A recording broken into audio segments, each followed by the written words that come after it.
तर मंडळी, आता आपण या रागाचे आरोह आणि अवरोह गायले. तर यामध्ये जो आपण सा नी प येताना ध जो आहे तो आपण खूप कमी प्रमाणात घेतला.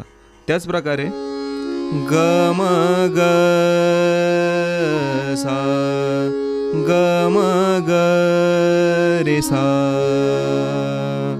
रे आणि ध हे दोन स्वर खूप कमी प्रमाणात आपण या रागामध्ये घेतो. सा नी प, या ठिकाणी मी ध गायला नाही, याचा अर्थ ध नाही आहे असा नाही आहे. सा नी